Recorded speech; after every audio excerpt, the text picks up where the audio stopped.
Hi, I'm Paul. I'm Mikey. I'm Nick. I'm Aaron. And I'm Carson. We're students from Washington Middle School in Dubuque, Iowa, and this is Kids in the Kitchen!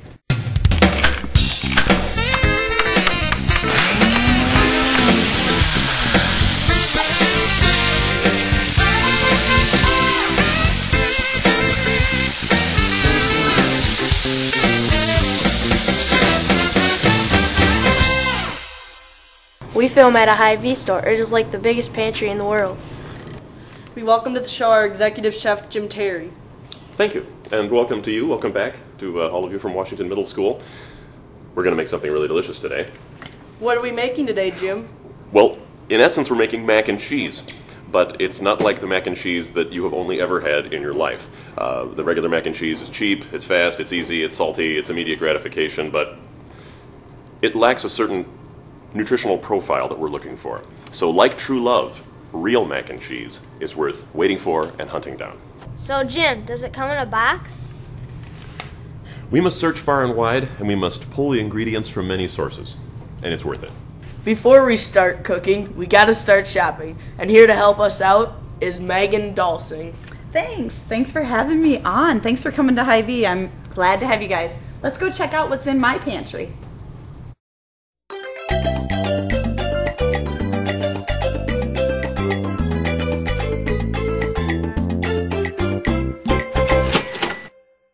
So, Jim, what ingredients do we need? We need many ingredients. There's close to 20 ingredients. It sounds intimidating, but it's really not that bad. And we probably should get started in the natural food section because we need some whole grain macaroni. Is anybody aware of what panko breadcrumbs are? No. Well, you will sometimes, if you get a particularly crispy or crunchy tempura, sometimes they will be crusted with this wonderfully crunchy exterior that's not the same as a cornstarch or a flour exterior.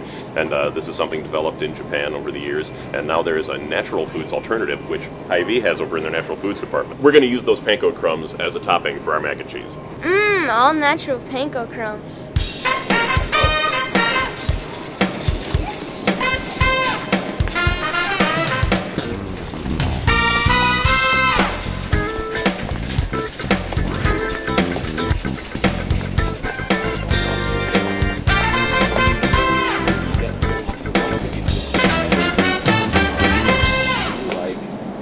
So, Jim, what kind of cheeses are we going to use? We are going to get a little bit of sharp cheddar, because that's going to add a little bit of tang. We're also going to get some organic mozzarella from our good friends at Organic Valley, which is a wonderful quality mild cheese that will give it a little bit more of that cheesy gooiness that we're going to be looking for. And I'm thinking this should be about enough. Cheesy gooey.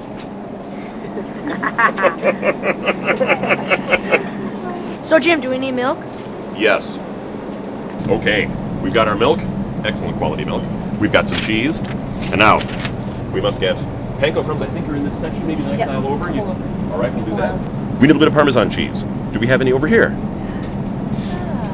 Actually, we've got some really high quality Parmesan over in the cheese island. So Maybe that's our the specialty. We'll get some over there. All right, that sounds good. And then we will need to get the panko crumbs and a couple of spices. We need some garam masala. Oh, yes, excellent. That is exactly what we're looking for. Fantastic. Panko crumbs to give us a crispy topping. And we're going to combine the Parmesan cheese with the crumbs to make it even more exciting. Okay, and the pasta is right down the pike here. And I think one container should give us at least 4 cups. And with any luck, our elbows are nearby, because we really do have to have the elbows. It's really critical. Okay. They should be nearby. Do you like cooking, or have you ever experimented with cooking? I haven't tried that one. And we're looking for a relatively mild... Behold, I see it now. That'll work. That will work. 2 ounces dry. We're going to take 2, just to make sure. Excellent. Why this macaroni, Jim? It's very serious, this macaroni of ours, because a whole grain alternative is what we're looking for. You can get white macaroni anywhere, and this has the goodness of the whole grain, which is really important, and we're finding it more and more. Every bit of new literature that you read emphasizes the importance of whole grains as opposed to refined grains. For the flavor that we're looking for, we need tomatoes that are completely ripe, and really one of the best ways to get that is also a very convenient way, and that's ones that have been properly harvested and canned well. And Muir Glen has been doing a great job of that for many years, and we've got them nearby. So we're going to utilize those and also the wonderful juices that come in the can as well. Let's see what we have. Those are whole peeled, those are diced. Ah, okay, this'll work. We might have to, that's 28 ounces, which would be like 2 14-ounce cans. I think we can wing it. We'll use one of these and that's going to take care of us. Excellent. Instead of 2 15-ounce cans. You can be a little creative. You can fudge things in one direction or another. Following recipes rigorously and exactly doesn't necessarily let you in on all the secrets of cooking. And the more you can kind of wing it when you have to, you can kind of learn how much flexibility you can exercise when putting food together in a kitchen. We're all about flexibility. We're kids after all.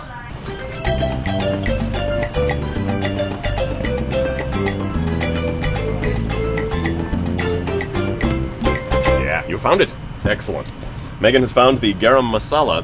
Garam masala is, there's many forms of garam masala as there is Italian seasonings. You know, Italian seasonings is an arbitrary term for a collection of herbs that would typically be found in that cuisine in any particular region of Italy. Garam masala is an ad hoc collection of spices, and anybody who makes their own is going to have a different version of it. The advantage for us here is that because Hy-Vee goes through a lot of this, it's always nice and fresh, and it has a really nice perfume. If it was sitting around festering on a shelf like in your cabinet for a year, it's not really worth doing. You know how I almost always prefer to toast and grind my own spices so that all that flavor is in the recipe? We're going to cheat a little bit and use this because it's really good. In addition to all the other spices that we're using, this adds a nice, almost a sweet overtone. Very slight, very subtle. Jim's all about spices. When you're shopping our spices and herbs, you can select whatever herb that you want, pull out the container, place it in a package like Jim has, and then you would put the lookup number, punch it into the scale, and press print. It's as easy as that, and you can take as much as you need. And what's fantastic about this, of course, is you get exactly what you need, you minimize waste, and you use what you got. And then you come back for fresh the next time. And that's the whole concept of a place like this, and it's so beautiful, and it's simplicity. I love simplicity.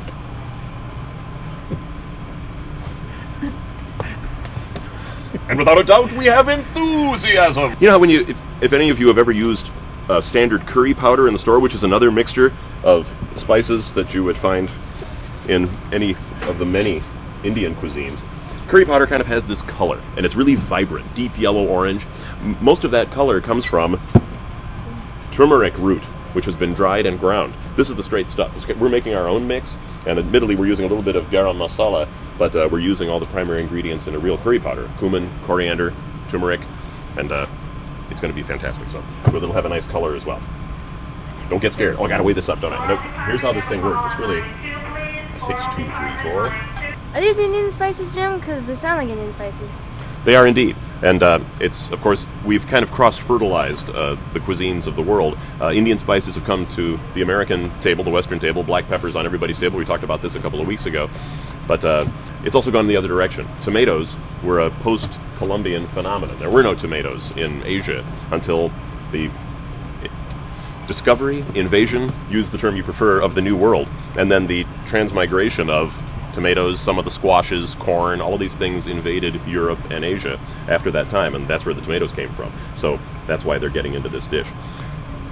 India was heavily colonized by the British, and they brought macaroni with them. So this dish got its feet in India and then got altered, and the local populace kind of embraced it depending on where you were. You will find macaroni and cheese in a form rather like this in certain pockets in India.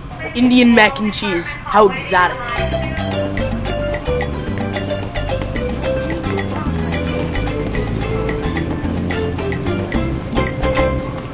Look at these onions. See how they have that kind of flat shape? Almost looking like a Vidalia onion.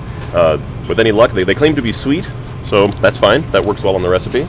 And we'll get 3 of them, just enough to give us about, well, we need a good amount of onions. We need about 3 cups for this, which sounds scary. They melt away. You won't even see them. But the fantastic flavor will be there. 3 onions, Parmesan cheese, and we're ready to roll.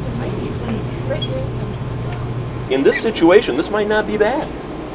We could probably get away with this. I think this is going to be good. And this will be just about the right amount. It is 1/6 of a pound.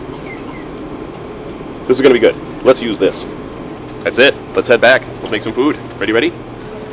The evolution of this recipe, it was originally served at my house by my Jennifer.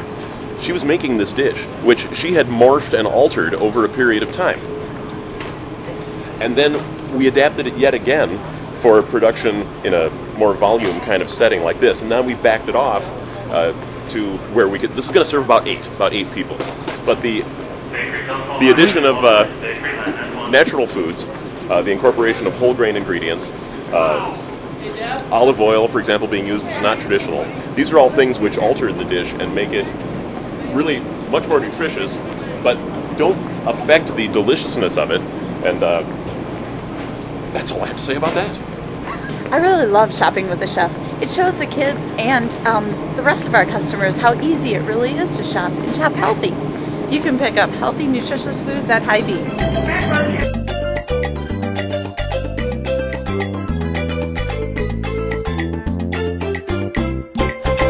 We're gonna have you chopping onions in a second, but we want to cook off our pasta first so that it's ready to rock and roll when we need it.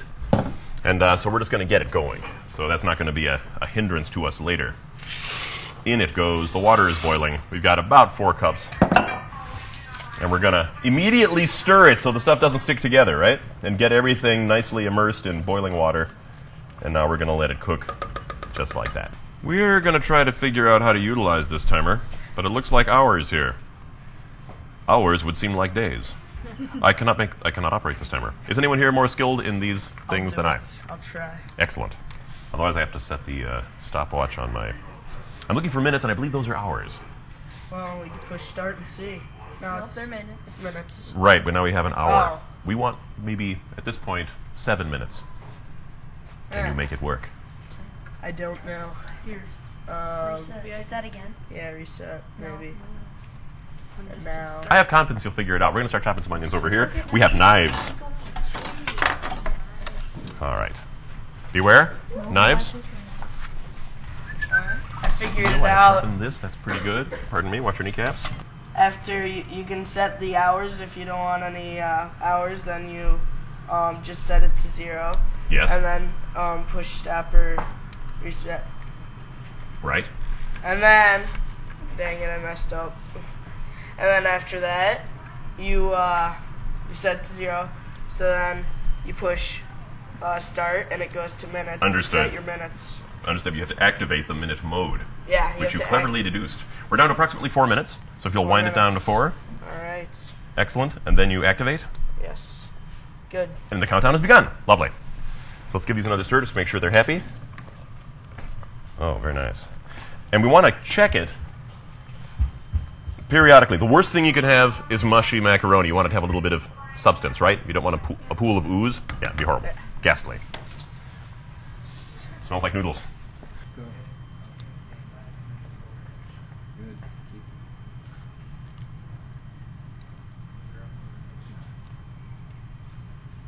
The reason that I am stirring this macaroni is that so that it won't stick together and get all mushy and gross. We are in favor of it not becoming mushy and gross. Excellent. Let's chop an onion. Now we remember that it's really easy to chop the onion once you've got it cut in half. So let's do that first, because that's easy. And let's try not to injure ourselves. Success. Now we have a flat surface to work with. Now we can take off that root end, as well as the top where the skin gathers together. And we look and we see that we've done a pretty good job. There's still a little bit of hard woody material there that we want to get rid of, so we'll kind of get that out of there that way. And now, once you've got this part done, the peeling sort of takes care of itself. It's really, really easy. Rather than starting with a globe, you now have all kinds of edges to work with. So you can just grab a leading edge there, and you're peeled. But up. Jim did not do that good of a job. We must get the rest of that root out of there, otherwise it's going to bite us later. Like so. And now the rest of you can do the rest of these onions. But oh yeah, we want to chop really small. This is where you're really going to start developing some knife skills. The advantage of the onion is that it's already cut up for us in a lot of, because it has these layers, that's done a lot of the work for us. So watch what happens. You kind of keep it together. You can use your finger as a guide, just don't take off the end of your finger because that causes delays and mess and blood, pain, screaming, all that stuff. We want to avoid that. Okay, so we cut it pretty thin, almost a julienne, except we're not cutting it all the way through. And notice I'm kind of radiating outwards from what would be the center a little bit, because that's going to make it all the nicer. Now, when we cut this way, we already have this little small dice, almost a mince, in fact. Look at that. Look at all that time we're saving. We're not doing this constant chopping, which also reduces the number of tears you're going to have to shed, because you're not hacking and hacking and hacking away here over a onion that's causing you to weep. Just a little bit. Look at that. And again, we're not dragging the knife across the board, dulling it. We're not doing that, right? We're not going to do that. You can use the knife to push, but if you use the backside of it, it doesn't hurt the edge that you've spent some time getting sharp in the first place. And now we want to get we want to use the rest of this onion, though. So we do a quick, thin slice. And you see what? My knife never leaves the board, right? I'm not doing this. The nose is always down. It gives me complete control. Our timer went off as programmed. All right. Now, this pasta is a little bit firm. It's resisting the tooth, and it tastes even slightly raw. But it won't for long. So what we're going to do is we're going to get it out of the water, because it's going to bake. It's going to have other liquids added to it, and then it's going to be baked off in the oven. So it's going to absorb yet more liquid. So it's firm, very firm, firmer than you would normally want to serve it, but we're getting it out of there now. And it's going to hold beautifully. We're going to pour it off into this strainer that we have already put into this well-sanitized sink.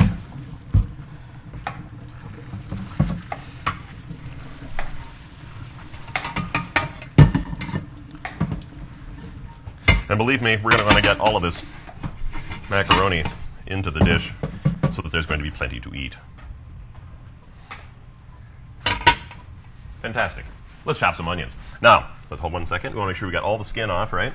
And oh, behold, you see that knobby bit there? Yeah. I think that could have been my fault, because I think I did that one earlier on. We'll get that out of there, because you don't want to have to fight that later on.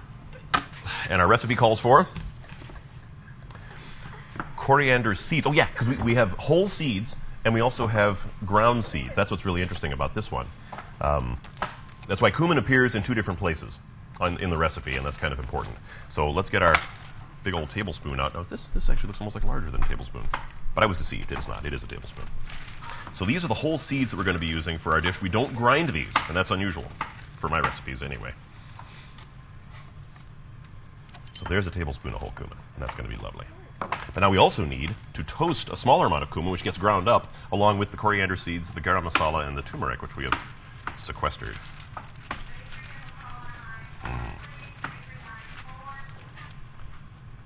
Could you hand me another one of those small cups? Excellent. Hang on to those. We'll also get some coriander. Do either of you do any cooking at home? Yeah. I do. Sometimes I do make boxed macaroni and cheese or ramen noodles, but also sometimes I might bake pumpkin bars or something. You'll actually produce stuff from ingredients? Yeah. Amazing. Yourself? Yeah, same. Mac and cheese, ramen noodles. Yeah, and like sometimes I help my mom when we're cooking something. Oh, excellent. You can get many skills and much experience that you cannot get otherwise. And sometimes family secrets are passed down. Now, the problem with things like most ramen noodles and most packaged recipes in general is the sheer amount of sodium. Adding tons of salt to something makes people want to eat it because it gets you excited, it gets your palate, pumped up. There actually are decent, flavorful dry noodle things you can buy in the store which are convenient, have tons of flavor, and a certain amount of salt, because, hey, we salt our food. That's one of the things that we do. Most people need a little bit of sodium in their diet for proper balance. The thing is, our processed food diet is so wildly out of balance that we are saturating ourselves with sodium, so our palates are jaded, kind of blasted out. So it's kind of good to reset them every once in a while so you kind of get a handle on what's appropriate use of sodium, whatever that is. And say, do you cook at home? Yes. What do you make? Mac and cheese out of the box. Okay. And help the parents in the supper, too. Really? Yeah. And do they actually cook real food? Yeah. That's amazing. And I was really surprised to find that there actually are a number of home cooks in the area that, make food. And it was interesting to me that tradition is held on in the homes more than it did in restaurants. People go to restaurants and they kind of turn a blind eye. But even there, it's changing in the region. We're having a few restaurants now in the area that make some of their own food on premise, and that's very nice. You get some flavors that you haven't seen in the tri-states before. So that's a good change. Now our pan is getting hot. If you would be so kind as to pour those seeds into this pan. Our seeds are toasted, ready to grind. If you folks would like to dump these ceremonially into that grinder and grind them up, and you can grind them to a powdery form. It's perfectly fine to have these well ground. There you go. Okay, we're gonna have to do some damage control. We're looking pretty good. This is good, but see, now what's happening is we've gotten to a point now where we're doing all that work we didn't want to do.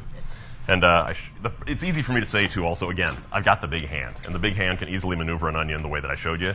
Now, hold on just a second, though. See, we've got a little bit of, this is tough membrane, a little bit of skin membrane here. We don't want that in there because that's going to get into our dish later, and it won't be fun to eat. The whole concept is to do your prep anticipating what it's going to be like when you're done. And you're coming along good. And here again, we got big chunks. We wanted to avoid the big chunks. So let's see if we can get to that point. You know what else we need? Shouldn't you just like line them up and just cut them all at the same time, you know? Yeah, that is the idea because they're already lined up this way. So if we cut them across and kind of keep them together and then turn it, and you get this kind of a result, which is fast, even. You know, you got nice small pieces. That's very good. Oh yeah, that's good.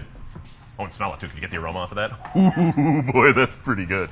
Okay, now if you want, oh man, can you smell that from here? That's why we grind our own spices, and we rarely buy a spice that is already ground. It's just too exciting. And we're not even cooking anything yet. We've just toasted it and ground it up, and it already smells like this. This is fantastic. Woohoo! Okay. I mean, can you get this? I mean, it'll actually overpower the onions. Can you get that at all? You getting that perfume? Oh, yeah. Oh, yeah. It's heavy duty. Check that out. I guess depending on where you come from, it can either smell like an unwashed armpit or it can smell like a really delicious food. It depends on your frame of reference. Oh, man, there's nothing like that. Okay, now, we need to get that out of here, put it in a auxiliary container.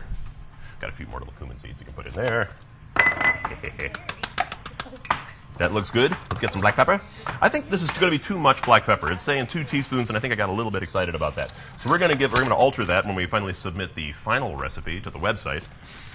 And we're going to give this maybe a heaping teaspoon of black pepper because we want it to be nicely seasoned up, but we don't want to blow people's palates completely away. So if you guys would be good enough, again, now in this situation, we want to grind it, but we don't want to pulverize it. Okay. We want it to be ground. We also don't want crunchy bits. So yeah, kind of monitor it, you know, buzz it for a second or two, and then, you know, check it again. And also, it doesn't hurt to kind of shake it around a little bit. Smacking the heck out of it, of course, is going to dislodge the motor inside. We're going to have broken equipment shortly thereafter. So a careful hand is required. Ooh, man, that's lovely. Okay, let's see what we got going here. You doing... You're getting there. Yeah, you got the right idea. And that's excellent form, by the way. Excellent. Very good rocking. Hey, Jim, is there a job like spice grinder? You know, there are some restaurants that are so large that some positions do become very specialized. Only spices, I don't know. There's people in the garde-manger section, which is where the cold appetizers, some of the first dishes that come out in the course of an evening of formal dining, that station of the kitchen oftentimes is responsible for making dressings and some of the sauces, dessert sauces, accompaniments to pâté plates, things like that. So that would be a big part of what they do. Yeah, you'd have to be doing some pretty serious volume to have a day entirely of spice grinding, unless you were a spice seller. And there are indeed some very successful stores scattered around the United States. There's a great one in Wisconsin. There's a couple of them in Texas. 2 that come to mind are very similar sounding. Penzeys and Penderies are both long-standing organizations that sell great spices of wonderful variety and very high quality and good freshness. So you can find them on the web, I'm sure. So the answer to that question is yes. If only it was that simple. Okay, I'm going to do a little bit of... Kind of added a little bit of mine on there. That's fine. I'm just going to... We're pretty good here. This is not going to require much more. Okay, we'll get some of this into our... Are you going to be able to taste the onions, like, with the noodles and all that? Oh, well, the flavor will be there. They should melt down real nice. Yeah? And, The sweet part will be there. Really, and that's the thing, too. The flavor of onion is in most of the things, you know, even most convenience foods that you eat, in the form of dehydrated, powdered, eviscerated onion. So the shadow, the vague notion of onion persists. We have got a lot of onion, and I think I kind of overdid it. So please forgive me for putting you through this horrendous torture. But let's see. I'm going to take some of this from you because you've got a good amount on here, and if you'll stay on that, this is probably. You know what? I think we might even have enough at this point. We want about 3 cups. I think that's where we were with the recipe. Finely chopped onions. Yes. Onions are one of the great vegetables, and as I was saying, you know, it's in pretty much everything you already eat, but you don't often eat them like this. You know, you always eat them in a dehydrated or powdered form that's added on one of the long list of the fable that's on the back of the label of your convenience foods. But real onions are really where it's at, particularly if you can stay on the chopping. And if you like bigger pieces, that makes it real easy because you can another great way to have this dish is just to cut it into rings and saute them up and brown them and then have these sloppy onions flopping around in there. But that's typically a taste that is maybe reserved for later days for you, maybe. Some people like them at any age. Really depends on how you're brought up and what the cuisine is that you're used to. Okay, I think I'm good. Good, excellent. Oh yeah, you've wrested victory from the jaws of defeat. And that's what cooking in the kitchen's all about. Ah, excellent. I cook with my dad, and this is what we do. We every Sunday we make spaghetti or pizza, and I usually cut up the stuff and add it in, and then he serves it and serves it. That sounds like fun. That's a wonderful tradition. Cooking with family's good. Absolutely. Oh, yeah, good. There's so many things in there. We're looking for the garlic. Here they are. Perfect. That's exactly the canister I was looking for. And this will probably be enough. Wow. Okay. We are heating our olive oil in this wonderful stainless pan. You see we've got this big wafer down at the bottom which distributes the heat beautifully. So we're not going to be scorching anything, and because it's a fantastic, nicely finished stainless interior, it's non-reactive. We're going to be cooking acidic foods. Tomatoes are going to be involved in this, so we don't want aluminum because that tends to react with acid foods, potatoes, tomatoes, things of that nature, citrus juices, you know. So stainless is always a good thing to use, or cast iron if you have it, and have a nice seasoned pan. This whole dish would lend itself well to a cast iron preparation, but that requires a little bit of maintenance, a little bit of sensitivity. You got to take care of your pan, not merely clean it. In fact, you don't want to clean it too well, because if you do, you ruin the surface of your cast iron pan. We'll get into that in another episode. Soon. This season, we're going to deal with cast iron. Yes, please. Jim, why are garlic so sticky? Well, it wouldn't seem like it, but there's actually sugars involved that you don't think of it as a sweet thing. But when you caramelize or cook slowly onions or garlic, ooh, look, you can hear our cumin seeds are starting to sizzle. It does indeed become sweet, and that stickiness is quite apparent.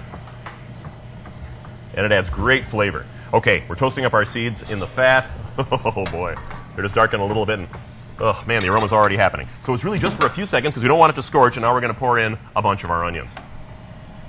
Oh yes, lovely. Okay, let's stir that up real good. That's also going to reduce the heat. I'm going to back the heat off, in fact, a little bit here, so we can get a nice slow cook and brown them up. Some of our recipes, like the corn soup we made a few weeks ago, we want to melt the onions very slowly and not give them any color. In this recipe, we want to kind of brown them up a little bit because that adds a really nice flavor to this dish. Let's get the rest of our onions in there. I'm going to take these from you because we need to get... We got garlic? Yep. Excellent. Fantastic. Oh, wonderful, wonderful. And we're going to get all of this stuff. Let's get that off the back of the knife, please. I'm going to take this from you and get it over there into that pan because we want all of this stuff to brown up really nicely. We only have about 7 minutes left to do it. Pardon me? Beg your pardon? In goes the garlic. Oh man, it'll get those onions in there too. Excellent. Sorry, right behind you. Perfect.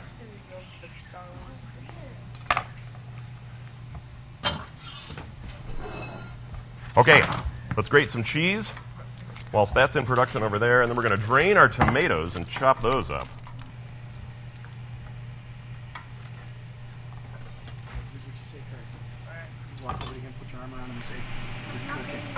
Please.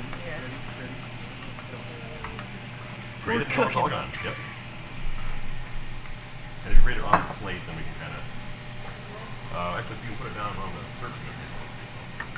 Do it, if you can do it that way, that's great. And then get this one done. They can all be mixed together. They don't need to be kept separate. And when you get a little too much to be able to maneuver things easily, you can put it in another container. Here we go. Oh yeah, you want to use the big side there, otherwise it's going to take a long time and we won't get the kind of... use the big side. Yeah, use the big side. In the middle side's good. That's all good. Yeah. It's fast, and we don't need a super fine grating. For the Parmesan, we need a very fine grating, and that's why one of the advantages of having the pre-grated stuff. But with this cheese, you can go real fast with the bigger teeth there. And now what you can do, you see you're getting quite a good amount in there. Let's transfer that to our bowl. Great. Okay. We're going to collect those juices. Pardon me, I need to get a strainer. Ooh.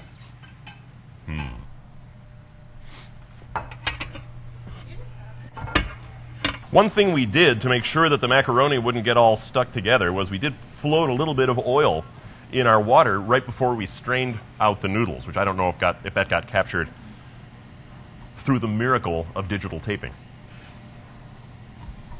But that makes it easy so they don't get all gunked together and stuck. So it's very easy to break it all apart in anticipation of combining it with our melted onions, garlic, tomatoes, milk, cheese, all those goodies. Okay, that's good. We'll set this aside. Maybe we'll crank this up ever so slightly. Look how that works. Wonderful. Okay, that's coming right along.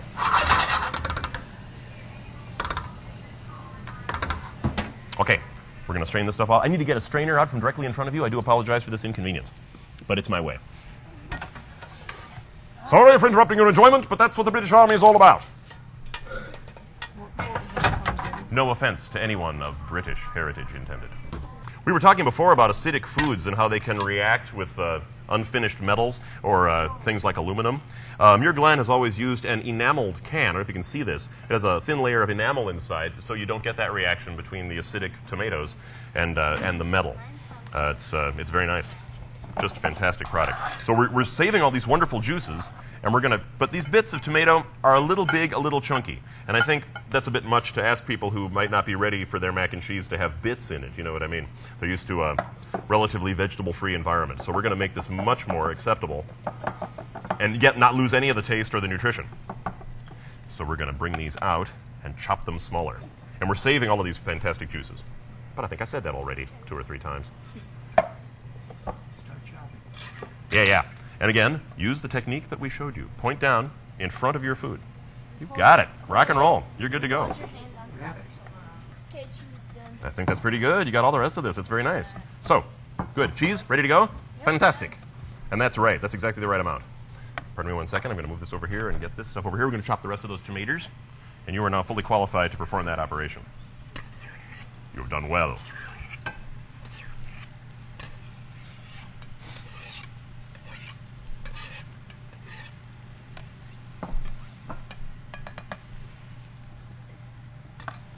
Do you feel that you have learned something new each day? Not necessarily just here, but do you look forward to the concept of gaining new knowledge, new information? Is that something that is intriguing? Or is it merely, let's get through the day with the least amount of interference from outside life forces? Yeah, I was reading today that amino acids were found in the interior of a meteorite that was discovered in 1969. And then they sat on that information for about 35 years. It seems like it because we didn't hear anything about it. But in fact, research was continuing. And then it was deduced about 2 years ago, 35 years after they find amino acids inside a meteorite that was rated at being about, 4 billion years old, that during atmospheric entry and the heat generated in the meteorite during this atmospheric reentry, amino acids were heated to a degree that peptides were produced. Now, these are all building blocks in essentially the kind of life that we know, life as we know it. It doesn't necessarily mean this is how life started, but it's fascinating to think that these things were out in space. Amazing. It's science. It's the best we've got. You know, does it actually mean something yet? They're still putting the pieces together. But I had no idea until yesterday afternoon that any of this had gone down. That's what we want. A little bit of caramelization has taken place. Does this mean that once Mars supported mac and cheese? You know, that's actually where I was going with this discussion. I was hoping that you would deduce it yourself. This is how the deductive reasoning process works, and I'm glad to see the tradition being carried on. In any case, we're transforming these ingredients into another form. And that's what it's all about. Okay, we're good. That's looking excellent. We are now ready to go on to the next part. Flour. We need some, and it's down in here. We are adding a small amount of flour, and we're going to just brown it up a little bit because the raw flour taste is something that we like to avoid.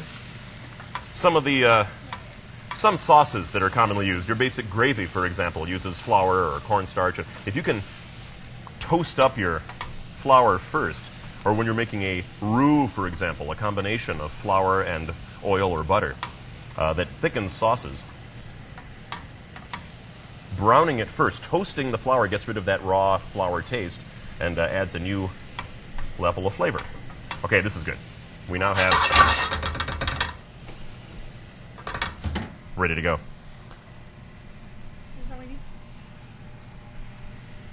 Yes. Oh, we need this. That's all good. And this we might want to. Yeah, this is good. That's almost a concassé, which is a finely chopped pile of stuff. I think that's what it means in French anyway. And I think it comes from the same root as concussion. You chop, chop, chop until the solids become almost a sauce. Kids in the kitchen learn science, math, and French. Right, let's get our juices in there. Oh, yes, indeed. Pardon me, watch your kneecaps. Here we go. Beware. Y tomates.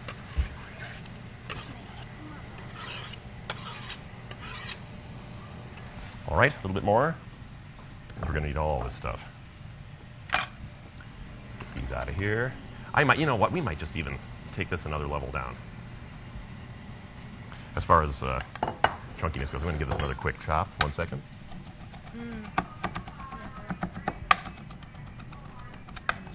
You ever have pico de gallo at a Mexican restaurant? Yeah, you ever had that? It's finely chopped bits of tomato, jalapeno, onion, and it varies a lot depending on who's making it, from really big chunks to little tiny jewel-like bits of pepper and onion and tomato. And it's the effectiveness of the fresh salsa is largely how big the pieces are, and how fresh, of course, because the fresh cilantro in there too really makes it rock and roll.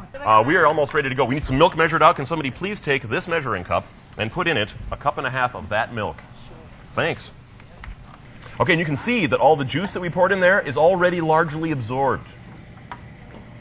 Yeah. Okay, this needs to be brought up to full tilt. Okay, heat to medium. The juice is in. Spices. We're going to heat this through, get this all nice and schmoozy and bubbling. The milk is there. Excellent. Fling it across. 1.5 cups? Yep. Lovely. Let her stir while you pour. Can do. Salt. Stir. Stir.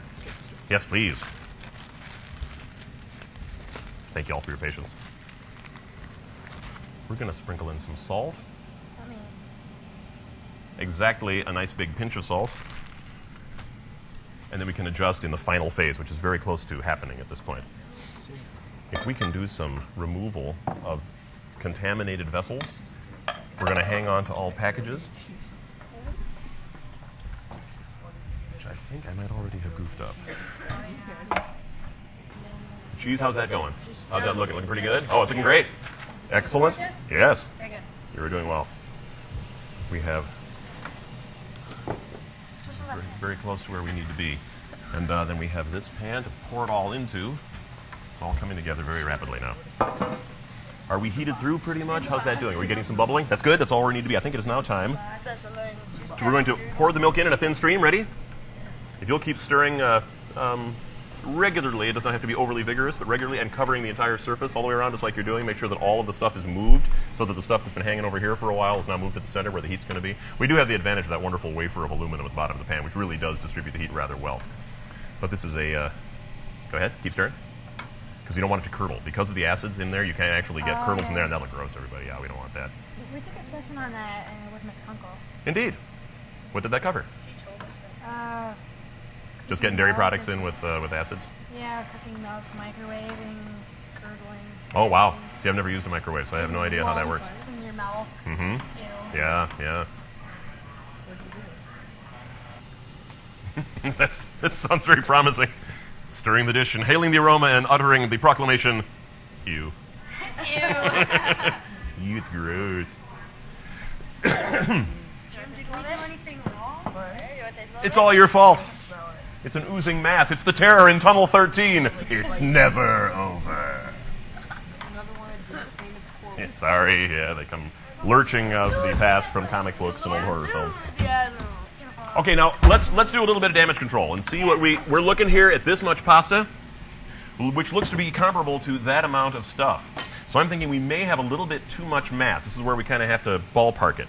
And so we might take a little bit of that out, just a little bit, because this will give us an excellent final consistency. And we can always add it back in if we need to. So let's see what we've got here. We don't want the final result to be soupy. That's the bottom line. So now we did slightly undercook our noodles. So it has some of this moisture has somewhere to go. But what we're going to do is take some of this away now. We can add it back in later. Excuse me. I'm going to be bumping people. Sorry. I'm going to get a little bit of this out of here. Because we still have to add the cheese yet. And I think we need at least that much. All right, pardon me? That cheese is going to stay. This cheese is going in. Oh, that's good. The bubbling is good. Oh, yeah, piles of cheese. Look at that. Isn't that just... astonishing. A huge mass of fermented dairy product. And soon you'll actually be eating some of it. And I'll tell you right now, it doesn't taste bad. If you can handle ramen noodles, Oh, I love ramen. you can handle as well as sodium, water, and refined carbohydrate, which is the primary source of nutrients in the American diet today. 10 cents a pack. Isn't it astonishing that in a nation where we spend the least amount of our income on food over any developed nation, by far, the developed European nations spend between 18-19% of their income on food. We spend 10% or less. So we're spending half the money on food, and yet we're always looking for bigger and cheaper. Cheaper, faster, bigger. And what has it done for us? Our health is declining. Well, our health is declining, however you want to slice it. We now are going to be less healthy and live less long than our parents did. And this is the first time that this has happened in this century that I'm aware of. People have always lived longer. Now it ain't happening. Jim, you're depressing us. It's part of my job, lad. That's what I do.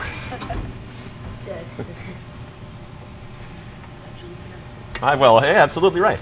It's the clarion call. It's the call to arms, so to speak. It's your job. I'm spending all my time being old and middle-aged. Now you're the young people. You're the ones who have to make the decisions and the right path for life on this planet of ours. They should make the junk food like expensive and the like good food cheap. Then people won't buy. Well, that's the whole point, and that's exactly what happened. You're a genius. You just pointed it out. The quest has always been to eat differently from the way the poor people ate. What did poor people eat? The brown bread, because they didn't have the time or the money to refine it and get all the stuff out of it. So they had the brown bread, which was, of course, the most nutritious, the healthiest thing that you could be eating. Right, a vegetable-based diet. No, we must eat only animals. We must eat plenty of meat at every meal, because those poor people can't afford a lot of meat. So let's eat lots of meat. So what's happened? We've completely turned the tables around. We've removed ourselves completely from the traditional diet of our parents, forefathers, and we now eat the diet of kings. And as we know, boy, royalty, they sure lived well and had great health, didn't they? No! Oh, the king's got a bad case of the gout again. Let me show you my bubo. So the whole idea is to turn the tables back around again.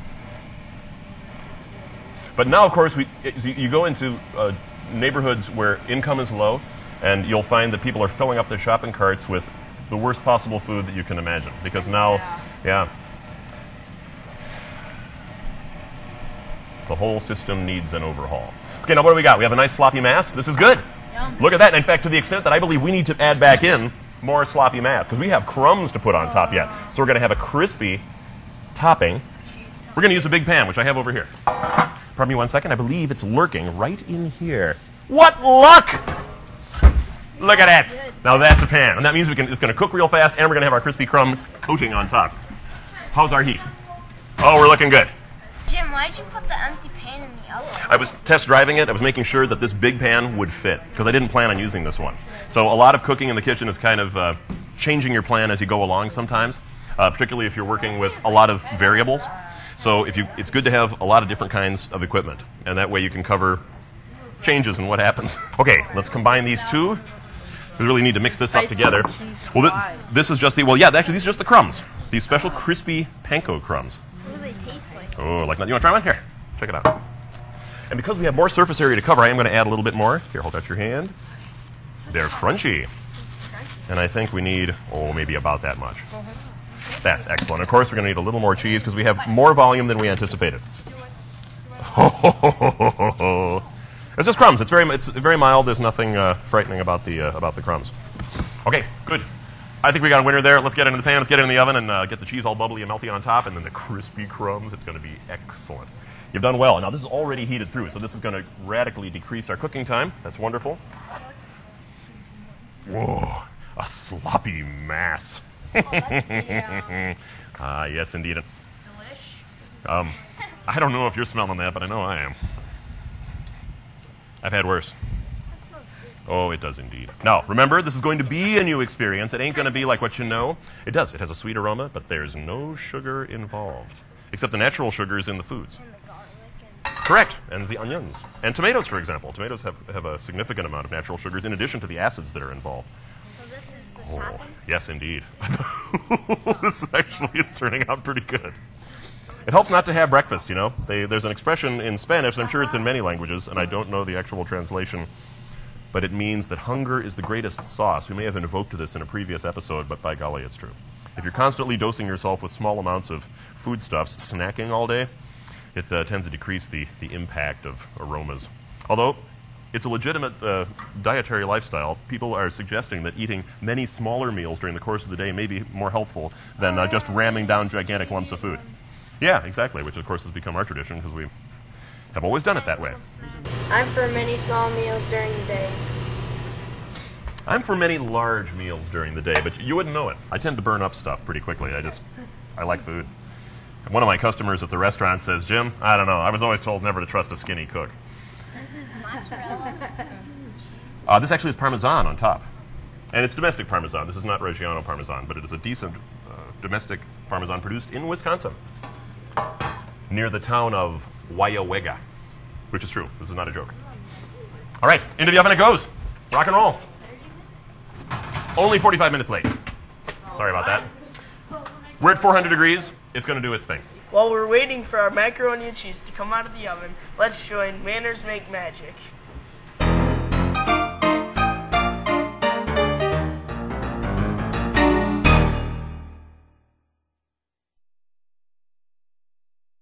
Welcome to Manners Make Magic. I'm Marissa. I'm Kenny. And I'm Brian. And we're dining out today.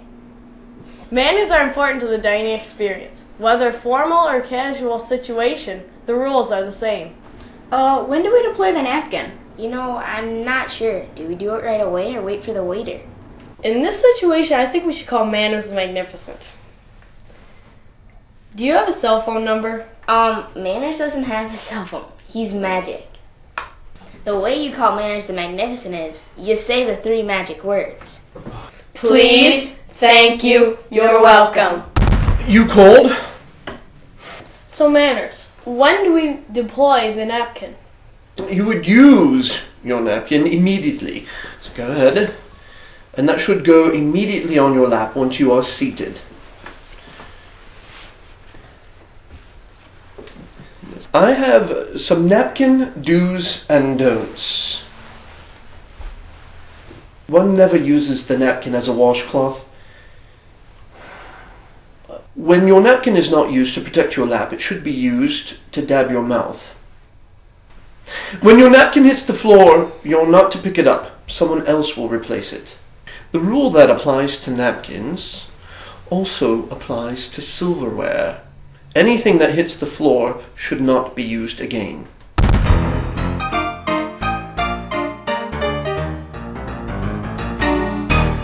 Hey Jim, I think it's ready. Excellent. It's in the air. Can you smell it? Ah, breathe deep. Watch your kneecaps. Here we go.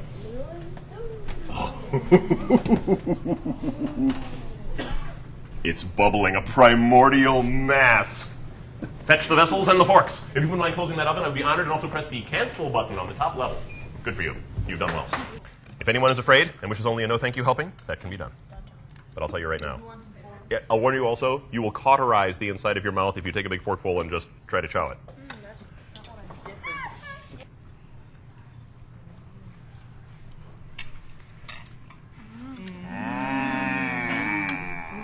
It's got some good new flavor that I've never tasted in macaroni and cheese before. It's something I've never tried. I think I might make it again at home. It's very different from anything I've ever tried, but I think I like it. It's good. I'm going to share this recipe with my dad. Food good. Yum, yum. Jim, where could you find this recipe at? If you just go to the website by going to Google, entering Dubuque Schools, and then find the Dubuque Schools site, Kids in the Kitchen, click on the fry pan. It'll take you right to where the recipes are. That's this episode of Kids in the Kitchen. Join us next time. I've used up all my random comments, witticisms, and recycled quotations and have nothing to say. Thanks for joining us.